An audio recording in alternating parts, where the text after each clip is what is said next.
अपने मन को तो उस पार ले ही गए, लेकिन चेतक पे आरूढ़ है उनका जो शरीर, उस चेतक को भी आदेश दिया है कि वहां तक पहुंचा दो जहां तक मेरा संकल्प है। पांव कटे हुए हैं चेतक के,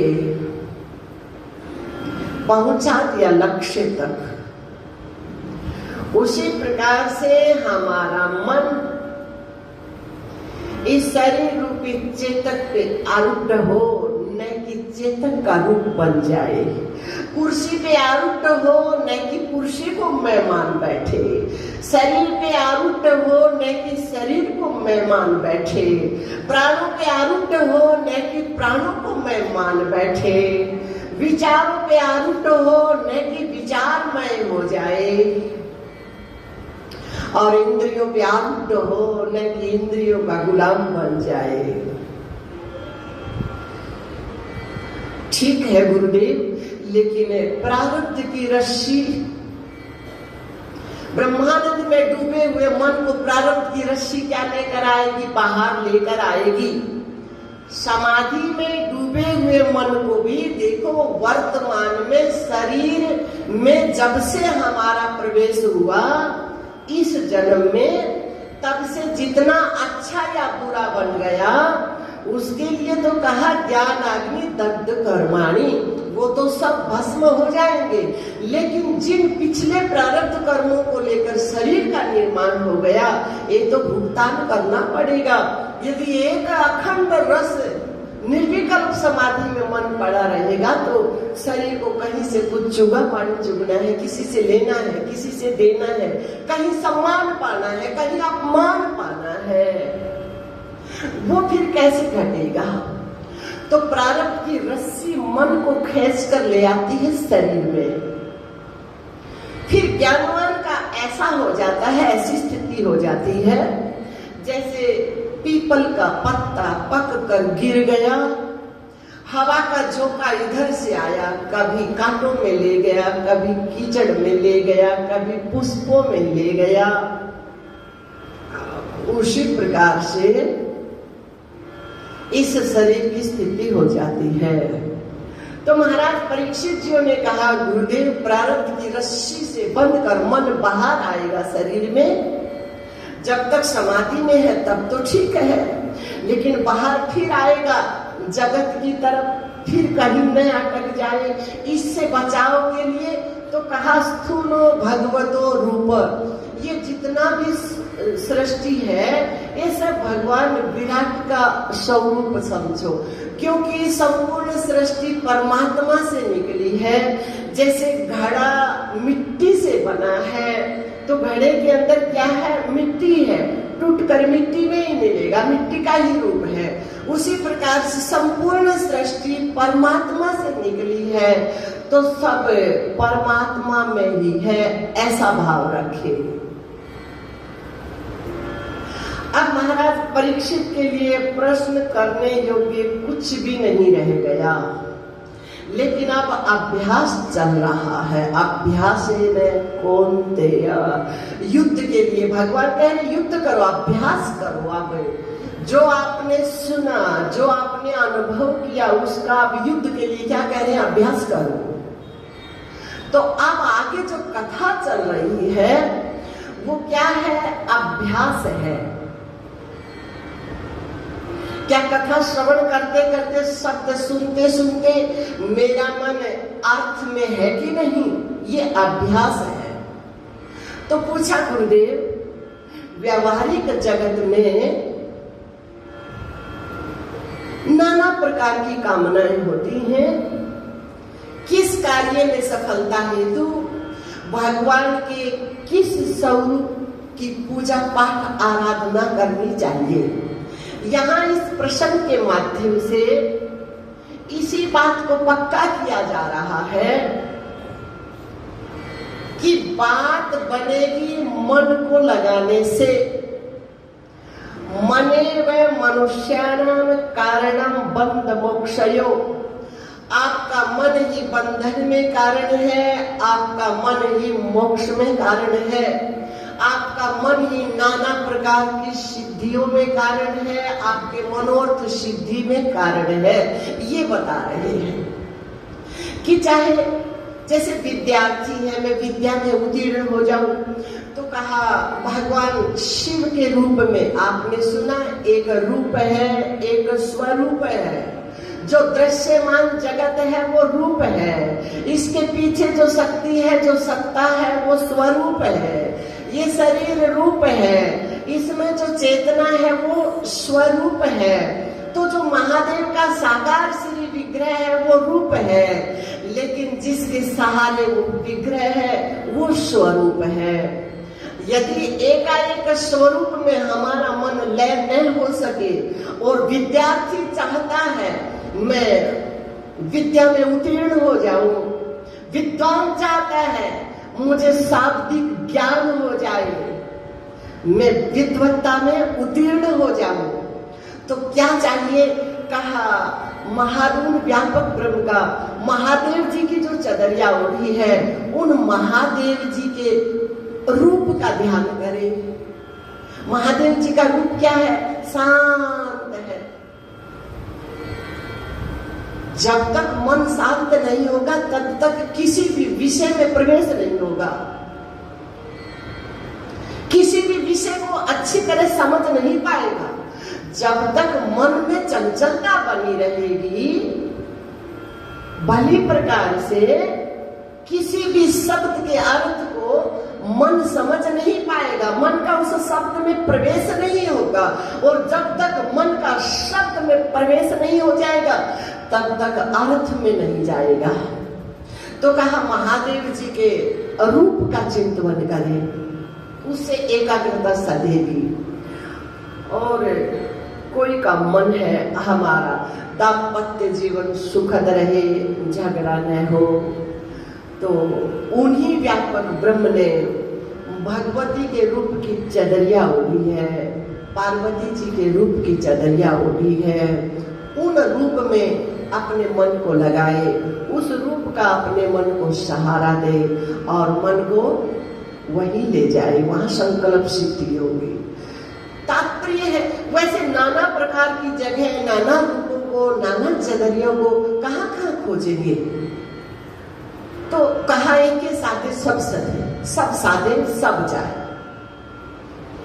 कहा चाहे सकाम भाव हो, चाहे निष्काम भाव, चाहे मोक्ष काम उदार दी तीव्र भक्ति योगे में, चाहे नाना प्रकार के संकल्प है, चाहे मोक्ष की, समाधि की, अपने स्वरूप की अनुभूति की इच्छा है, सभी बातों में एक ही भाव को रख दिया, मन को साधो।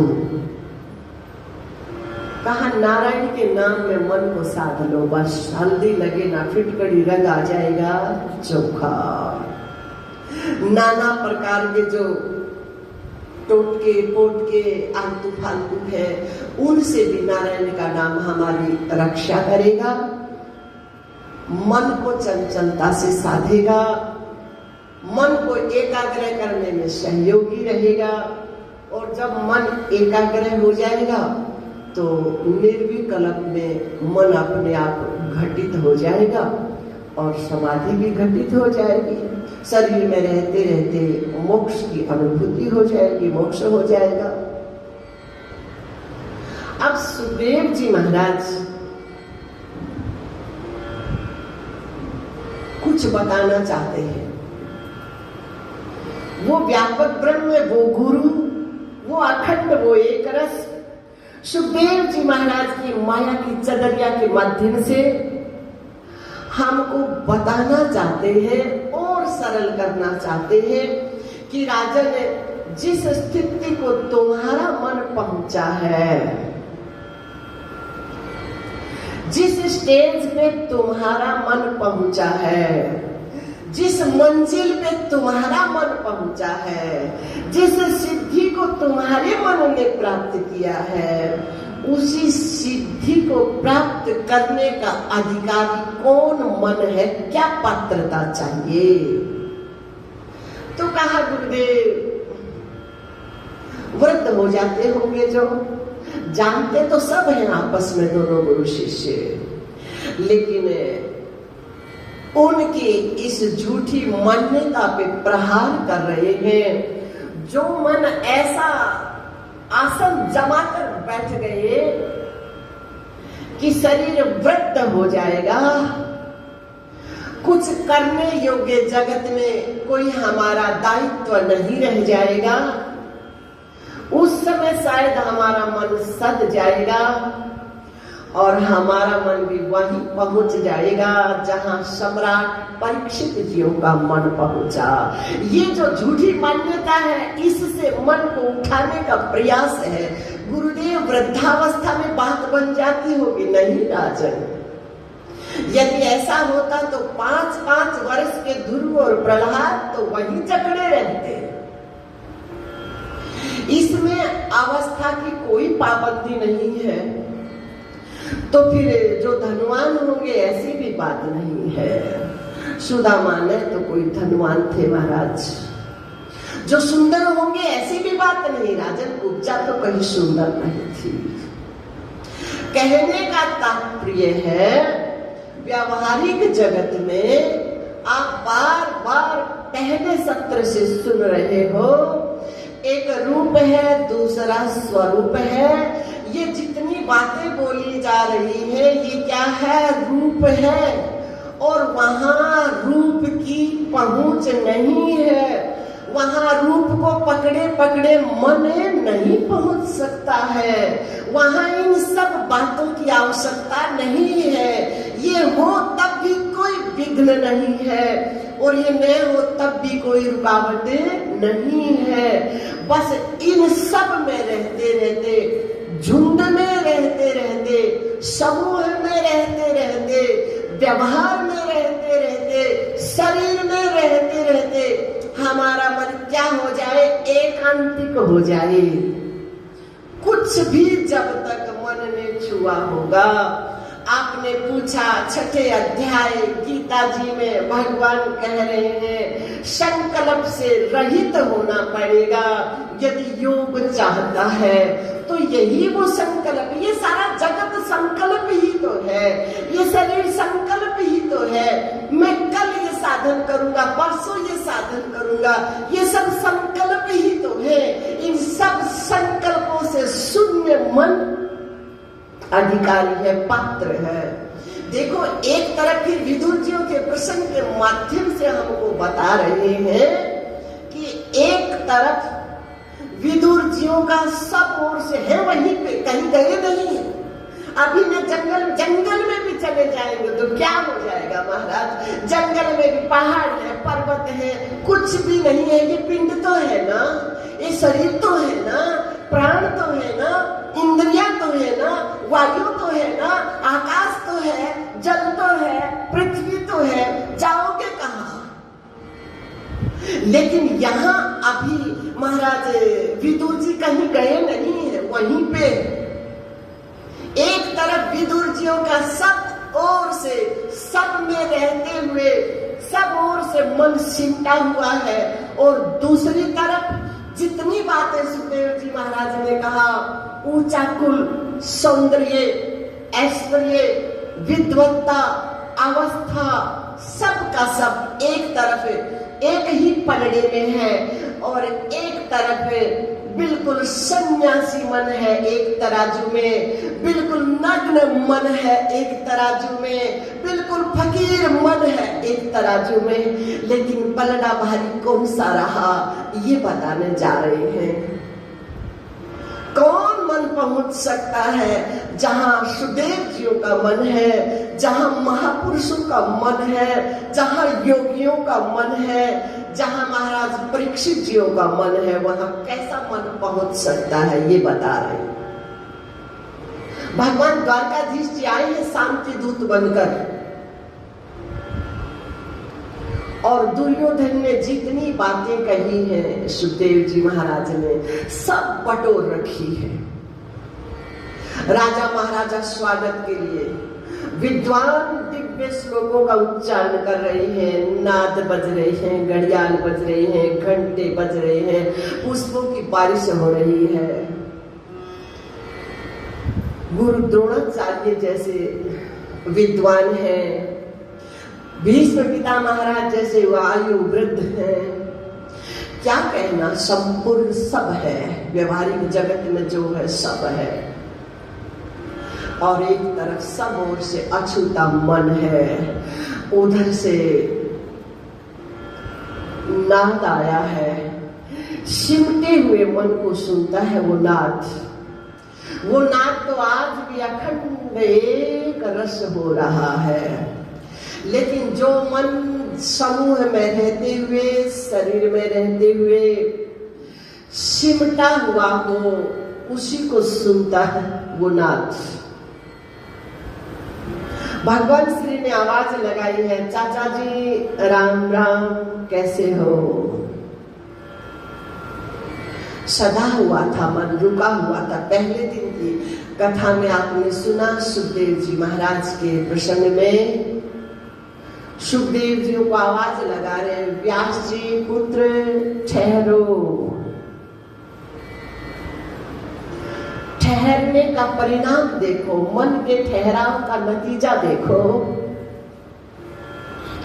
आज महाराज विदुर जियों का मन ठहरा है, उधर से नाद आया है, और जैसे ही नाद सुना मन ने, आपने सुबह की कथा में सुना शायद या कल की कथा में, जब वाद्य के स्वर वो दबाए जाते हैं तो दोनों बटन जब दबते हैं तो बीच में से एक श्रुति निकलती है, एक स्वर निकलता है। उसी प्रकार से ईड़ा पिंगला के मध्य से सुषुम्ना नाड़ी निकलती है। उसी प्रकार से शब्द, किसी भी प्रकार का कोई भी शब्द है, उसमें से एक गूंज होती है, एक गूंज, और वो कब सुनाई देती है? जब मन उस शब्द में प्रवेश कर जाता है। इसलिए सुखदेव जी महाराज ने कहा, श्रोतव्यम, सुनो, तात सुने वो सादर मन लाई, सावधान तया शृणु। प्रत्येक शब्द से एक गूंज निकलती है, वही वो नाद है। तो चाचा जी राम राम, कैसे हो? बस कैसे हो? सच्चिदानंद तू नित्य निर्गंध तू जीव माना, बन गया देह का तू दीवाना। सच्चिदानंद तू नित्य निर्गंध तू जीव माना। कैसे हो चाचा जी? सच्चिदानंद तू नित्य निर्गंध तू जीव माना। कैसे हो संत जी? इस कुर्सी पे बैठे हुए और दूसरी स्थूल शरीर रूपी कुर्सी पे बैठे हुए, कारण की कुर्सी पे आरूढ़ हो, सूक्ष्म की कुर्सी पे आरूढ़ हो। हे संत, आप कैसे हो? सच्चिदानंद तू नित्य निर्गंध तू जीव माना, बन गया देह का तू दीवाना। सच्चिदानंद तू नित्य निर्गंध तू जीव माना, बन गया देह का तू दीवाना। कहाँ खोज रहे हो चाचा जी? मैं आपके भीतर बैठा हूँ। राम राम, मुझ में राम, तुझ में राम, सब कहाँ बाहर खोज रहे हो मुझे चाचा जी? मैं आपके भीतर हूँ, आप मुझे देखो ना। मुझ में राम, तुझ में राम, सब में राम समाया। मुझ में राम, तुझ में राम, सब में राम समाया।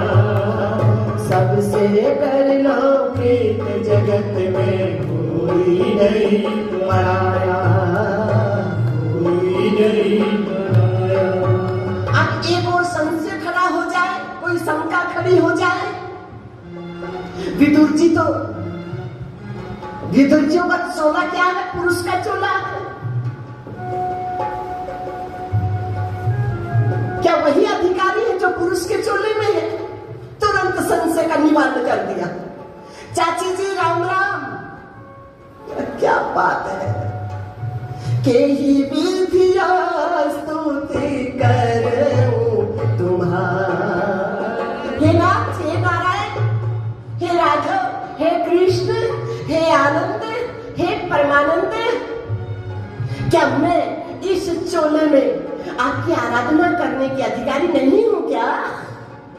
दोनों जगत का उत्तर महाराज, संशय की निवृत्ति करो ना महाराज। जो पाखंड है उसको हटाओ ना महाराज। कोई महात्मा की, कोई शरीरधारी की बात को काटा जा सकता है, लेकिन आप तो स्वयं सच्चिदानंद घन हो, आप तो स्वयं आनंद हो, आप तो परमानंद हो, आप तो घट घटवासी हो, आप तो वो हो कि वही राम दशरथ का बेटा, वही राम घट घट में बैठा, उसी राम का सकल पसारा, और वही राम इन सबसे न्यारा। आप तो वो हो। जगत का संशय का निवारण करो ना। यही विधिया स्तुति करूं तुम्हारी, यही विधिया स्तुति करूं तुम्हारी।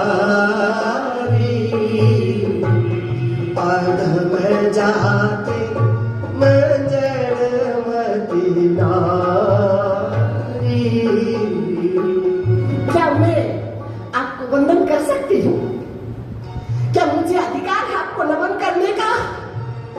क्या मुझे अधिकार है समूह में रहते हुए, झुंड में रहते हुए, एकांत में रहने का? मेरा भी अधिकार है क्या? आप फुट पड़े राघव। कहे रघुपति सुनो भामेरी बाता, कहे रघुपति सुनो भामिनी ज्ञान, ओ प्रकाश, ओ चेतना, ओ आनंद, मेरे तक पिंड को लिए लिए न कोई पुरुष तो के अहंकार वाला पहुंच सकता है, न स्त्री तो के अहंकार वाला पहुंच सकता है। वहां उनकी पहुंच ही नहीं है। जो इन शरीरों से जुड़ा वो मन है, वो मेरी पूजा के अधिकारी नहीं है देवी। कहे रघुपति सुनो भामिनी बाता, मान सबके लिए बराबर है देवी। मान भगति करना। चाहे कोई हिरण की चदरिया ओढ़े हुए मन है, चाहे कोई स्त्री की चदरिया ओढ़ा हुआ मन है, चाहे कोई पुरुष की चदरिया ओढ़ा हुआ मन है, चाहे कोई सन्यासी की चदरिया ओढ़ा हुआ मन है, चाहे कोई गृहस्थ की चदरिया ओढ़ा हुआ मन है, चाहे किसी वर्णाश्रम धर्म में मर्यादा में है, लेकिन सबके लिए शर्त बराबर है देवी। मानव एक भक्ति करना। और वो भक्ति आप बार बार सुन रहे हो, वो भक्ति बाहर नहीं है, वो भक्ति आपसे भिन्न नहीं है। आप ही भक्ति हो, आप ही वैराग्य हो, आप ही ज्ञान हो। वो भक्ति ही मुझे पा सकती है, वो ज्ञान ही मुझे वंदन करने का अधिकारी है, वो वैराग्य ही मेरे में सिमट जाने का अधिकारी है। यहाँ मन, प्राण, बुद्धि आदि कुछ भी अलग नहीं रहा, सब एक हो गया। मानव एक भक्ति करना। आत्मा में जुड़ा हुआ मन, आनंद में डूबा हुआ मन, भक्ति स्वरूप हुआ मन, ज्ञान स्वरूप हुआ मन, वैराग्य स्वरूप हुआ मन। देवी, इन पिंडों का चिंतन करता हुआ मन मुझे छू ही नहीं सकता, मुझे जानता ही नहीं। अभी वो नादान है, अभी वो अन्न भिक्के है, अभी वो विवेकहीन है। वहां तो महाराज छुआ हुआ मन कुछ भी यदि छू दिया, जा ही नहीं सकता। प्रेम गली अतिशा करी तामे दो ना शरीरों की स्मृति और बातें इधर उधर की बात सीख कर फंस गए मान पड़ा। इधर उधर की बात सीख कर फंस गए मान पड़ा। अजीवित मानो की अभी यही नहीं जानते कि व्यासपीठ क्या है, व्यासपीठ किसे कहते हैं। अभी व्यासपीठ के बारे में जानते ही नहीं महाराज। व्यासपीठ कहाँ है? व्यासपीठ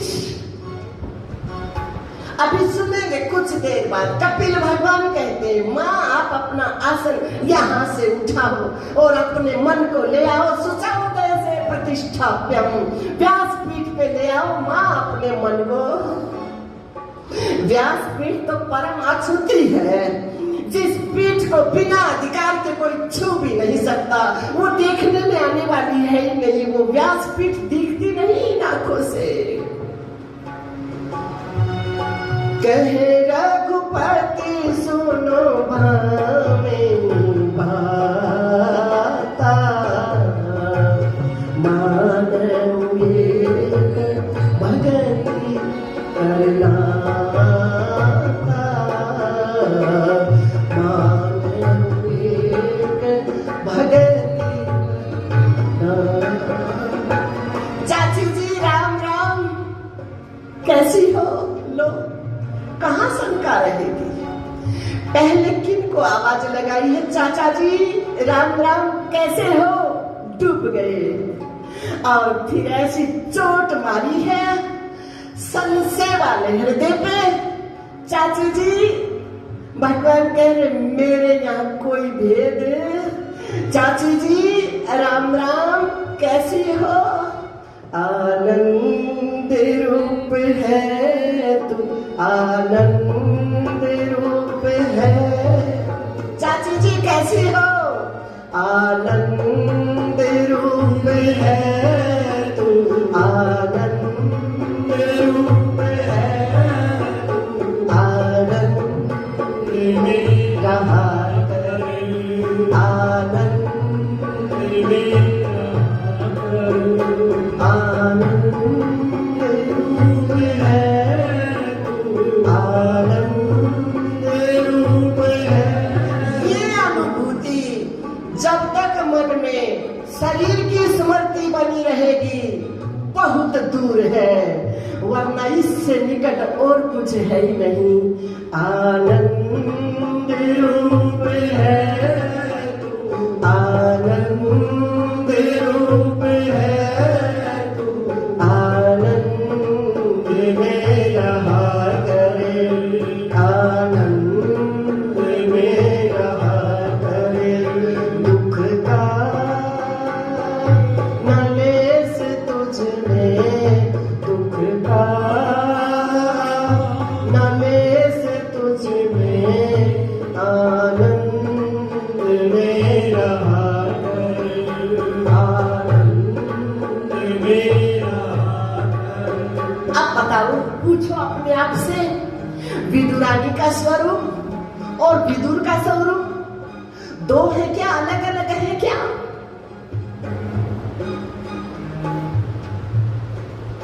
बड़े वाले कलश का आकाश और छोटे वाले कलश का आकाश अलग अलग है क्या? कमरे का आकाश और सत्संग भवन का आकाश अलग अलग है क्या? दीवारों के भेद अवश्य है,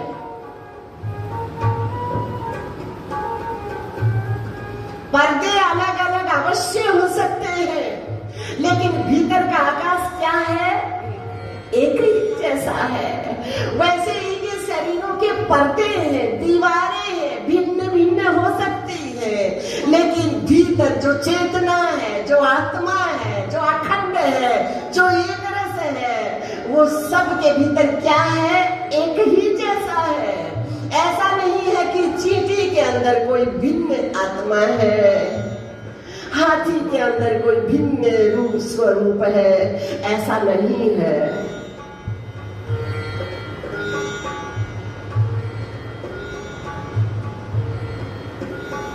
भगवान का भव्य स्वागत हुआ, चर्चा वर्चा हुई। जो भगवान ने संदेश दिया, संकेत दिया कि दूसरे का हिस्सा लेना अच्छी बात नहीं है दुर्योधन, तुम 5 काम ही दो।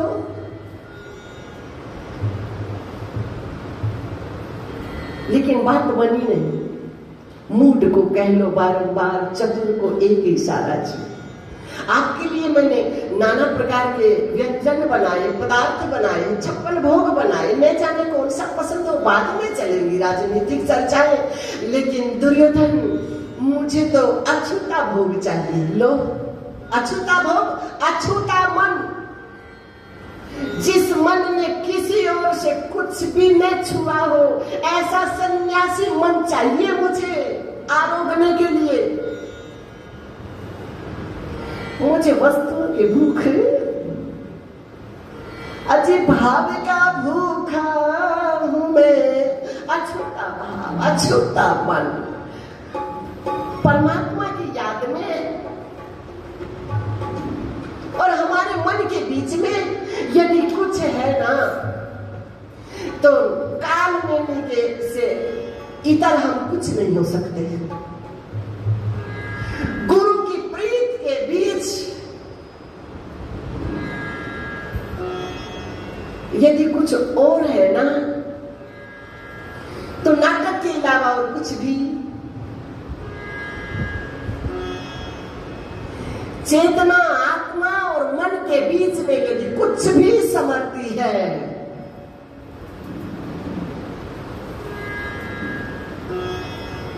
तो कितने बड़े मठाधीश बन जाएं हम, कितने बड़े गृहस्थ बन जाएं, कितने बड़े विद्वान बन जाएं। चेतना और आत्मा के बीच में यदि कोई परत है तो बात बनने वाली नहीं है। संपूर्ण ज्ञान, संपूर्ण वैभव, संपूर्ण समृद्धि बुद्धि में रहती है, और आखिरी के समय में बुद्धि साठी नाठी, बुद्धि की समृद्धि सब खिसक जाती है, तो वाचक ज्ञान कुछ भी काम आने वाला नहीं। अनुभव काम आएगा, स्मृति काम आएगी, आपकी अपनी स्मृति, आपका अपना पुरुषार्थ काम आएगा।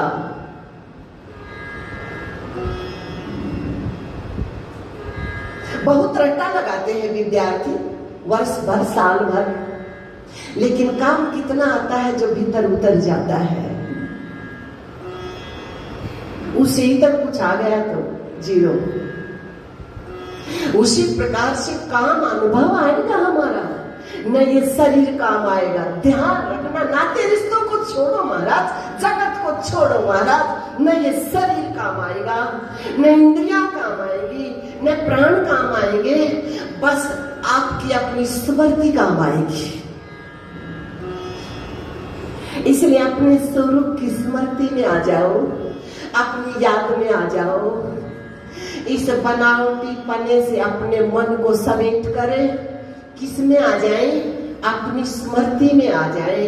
इस बात को पक्का कर ले कि एक रूप है, एक स्वरूप है, ये शरीर रूप है, और हमारा जो अपना परिचय है वो स्वरूप है। सो माने तेरा अपना परिचय, तेरा अपना धन, तेरा अपना खजाना, तेरी अपनी स्मृति, तेरी अपनी पूंजी, तेरा अपना कल्याण महाराज, जिसके लिए कह दिया महाराज जनक ने, लगे आग मेरा कुछ नहीं जलता रे, जले मिथिला नगरी। मेरा अनुभव काम आएगा, मेरा कुछ नहीं जलता रे, जले मिथिला नगरी। मेरा कुछ नहीं जलता रे, जले मिथिला नगरी। मेरा धन अग्नि जाल सके ना, मेरा धन अग्नि, वो खजाना है आपका। मेरा शरीर टूट जाए, फूट जाए, सड़ जाए, बीमार हो जाए, मेरा धन अग्नि जाल सके, जी पान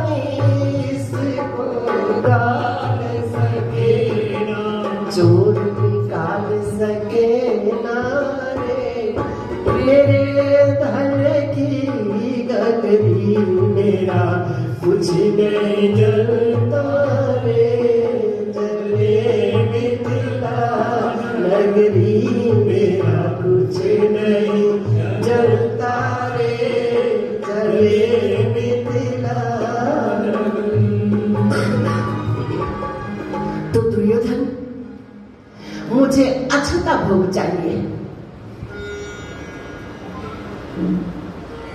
क्या बात है, क्या करना बाती, क्या चाहिए?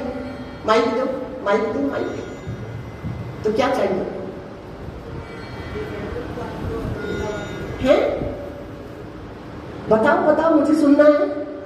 क्या पता मेरे काम की बात हो कोई।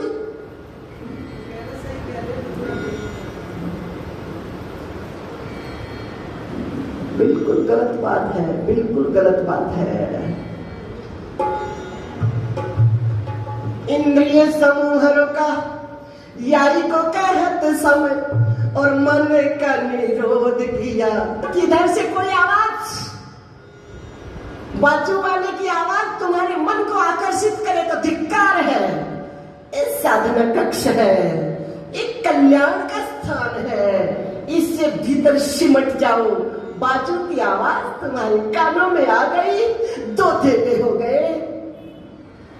इंद्रिय समूहों का यारी को कहत समय और मन का निरोध किया। ऋषि मुनि भाखे दम अधिवेद गुरु विश्वास चढ़ गए क्षमा क्षम।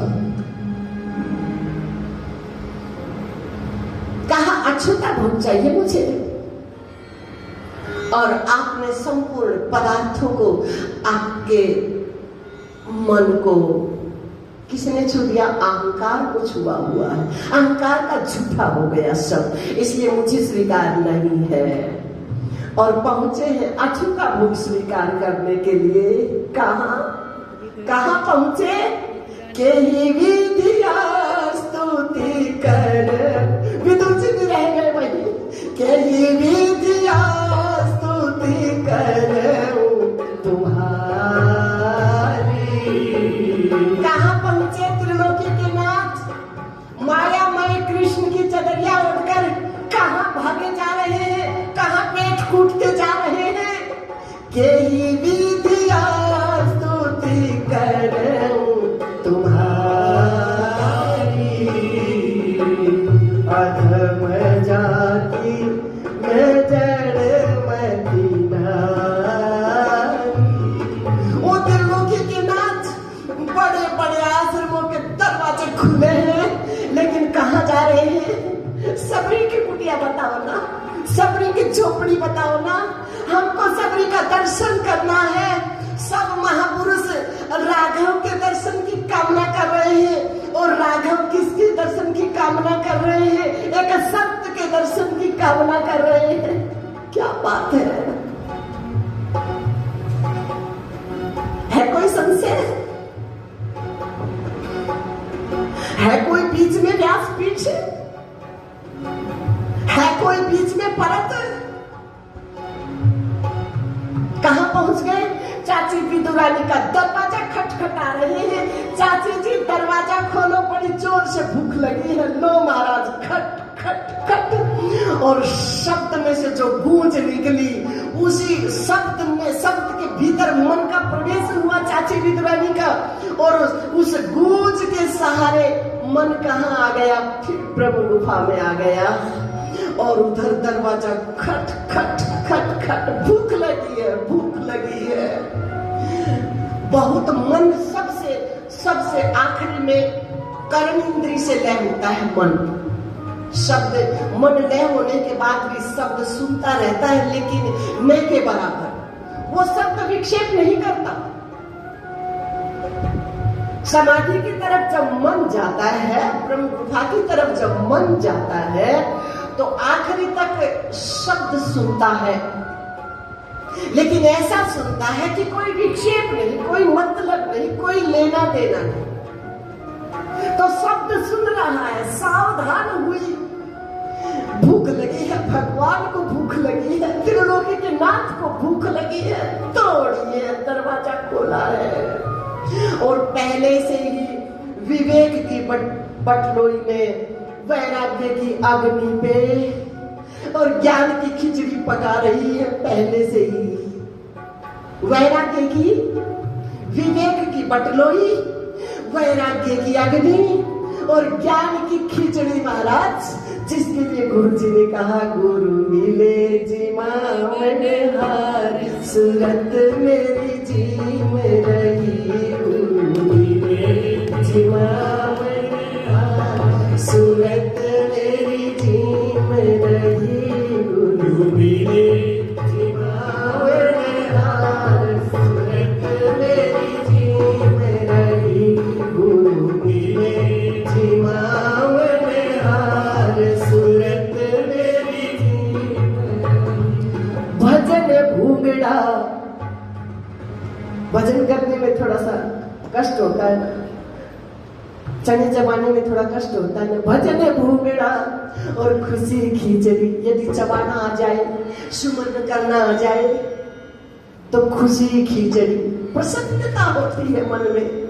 और नारायण, फिर मन खिल जाता है कैसे, नारायण नाम अनार, सूरत मेरी जी में रही, नारायण नाम अनार, सूरत मेरी जी में रही, गुरु मिले जी मन हार, सूरत मेरी जी में रही, गुरु मिले जी मन हार, सूरत मेरी।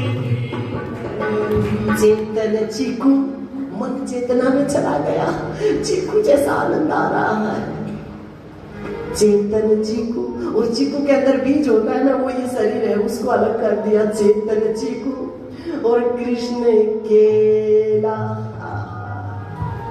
और मोद के मंडे, घृत गेह का संतोष, अब संतोष आ गया सब ओर से, अब बाहर नहीं भटक रहा। संतोष सबर के मार, सूरत मेरी जी में रही, संतोष सबर के मार, सूरत मेरी जी में रही, गुरु मिले जी मन हार, सूरत मेरी जी में रही, गुरु मिले जी मन हार, सूरत मेरी जी में रही। खोला दरवाजा, कुछ खाने को मांग रहे हैं, केला उठाया, केले का फल क्या दिखा रहे हैं, मन कुछ छू ही नहीं रहा कृष्ण के अलावा।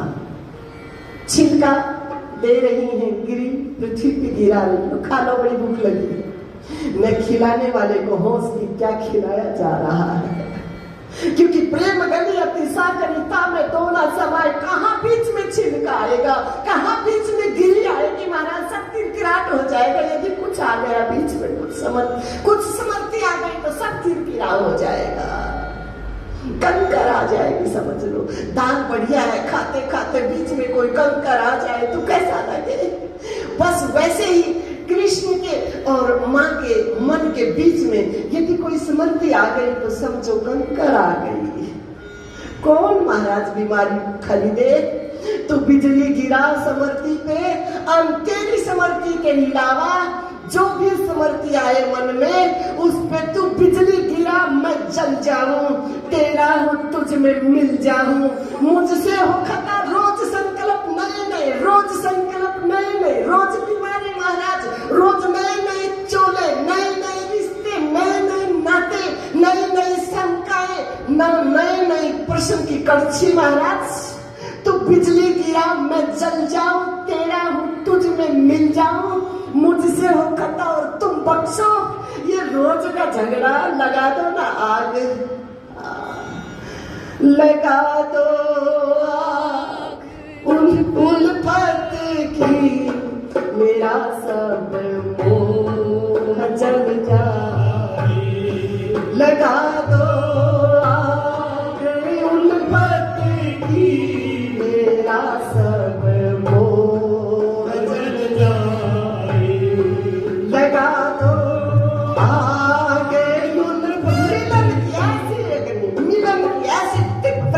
प्यासा लगा दो आग उल्फत की, मेरा सब हो जल जाए, मेरा सब हो जल जाए। मोह माया से सद्गुरु जी रहूं मैं तू। ऐसा कुछ कर दो। विदुर जी आ गए, एक पुरुष आ गया बीच में। कौन आ गए? विदुर जी आ गए। कमली हो गई, क्या खिला रही हो भगवान को? छिलका खिला रही हो, मुझे दो। छिलका गिराया, गिरी थमाई, खा लो। कैसा लग रहा है अब बताओ? बोले बात बहुत दूर चली गई महाराज।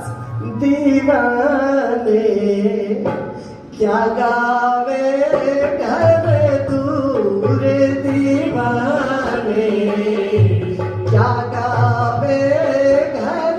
वो आनंद बहुत दूर है चाचा, है बिल्कुल निकट, शारीरिक दृष्टि से भी, मानसिक दृष्टि से भी, लेकिन दूर हो गई बात। दीवाना बीच में केले की गिरी आ गई, बीच में केले की स्मृति आ गई, छिलके की स्मृति आ गई, बहुत दूर हो गई बात चाचा जी। दीवाने क्या गावे घर दूर, दीवाने क्या गावे घर दूर। यहाँ बैठने के बाद कोई और स्मृति रह जाए, दीवा कैसी व्यासपीठ, दीवाने क्या गावे घर दूर, दीवाने क्या गावे क्या गावे घर दूर, दीवाने क्या गावे घर दूर, दीवाने क्या गावे घर। शेख फरीद कुएं में लटके, शेख फरीद कुएं में लटके। किसी ठग ने कह दिया कुएं में है भगवान, आवाज लगाओ। आवाज में प्रति उत्तर अपनी धुन गूंज कर आई और कोई समर्ति नहीं रही, लगा गई छलांग, उठा लिया गोद में महाराज। शेख फरीद कुएं में लटके, शेख फरीद कुएं में लटके। बोलो गोपी चंद भरत राजा, गोपी चंद भरत राजा। सिर में डारी धूल, सिर में धूल, अपने शरीर की समृद्धि को एक साइड कचरे में डाल दिया, डस्टबिन में डाल दिया। बस मैं और मेरा प्रीतम, मैं और मेरा भगवान, मैं और मेरा गुरु। गोपी चंद भरत राजा, गोपी चंद भरत राजा। सिर में डारी धूल, दीवाने ओ पगले दीवाने क्या गावे घर दूर। और तुम्हारे साथ थोड़ी देर घर वाला बात ना करे, थोड़ी देर घर वाला फोन ना उठाए, तुम्हारी मन की दशा क्या हो जाती है। सिर में डारी धूल, तुम्हारा अड़ोसी पड़ोसी भी एक दो दिन तुम्हारे से नहीं बोले, क्या हालत हो जाती है तुम्हारी। आनंद के जिज्ञासुओं, तुम्हारे घर में तुम्हारी कोई एक बात न सुनी जाए तो तुम्हारे मन की दशा क्या हो जाती है जिज्ञासुओं। सिर में डारी धूल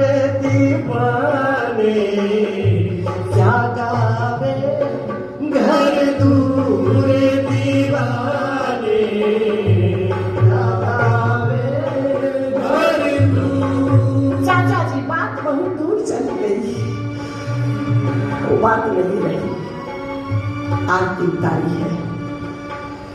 अब विद्वानी को कहीं जाने आने की आवश्यकता नहीं रह गई। स्वयं भी जा सकता है मन, और ब्रह्मानंद भी मन में और परोत हो गया। जी चाहवे जब तारू चढ़ाऊं, डोर पतंग की त्यागी। अब विदुरानी के लिए कहीं जाना शेष नहीं रहा। कोई भटकत है मथुरा काशी, कोई जाए बनारस बास करे। जब घट में राम पहचान लिया तो भ्रम का भंडा फूट गया। अब कहीं नहीं गई, वहीं रुक गई। लेकिन विदुर जियों का मन अभी बांध पे है, न जाने पांव किधर फिसल जाए। इसलिए मन की परिपक्व अवस्था पाने के लिए निकल पड़े। संतों का सत्संग करते हैं, तीर्थ करते हैं, तपस्या करते हैं। परिणाम स्वरूप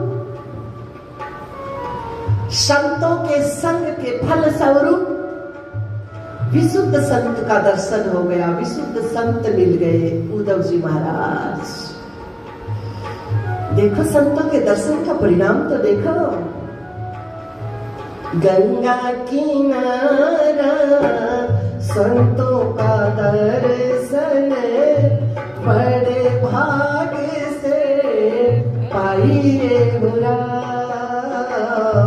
गंगा किनारा संतों का सत्संग बड़े भाग्य से पाइए।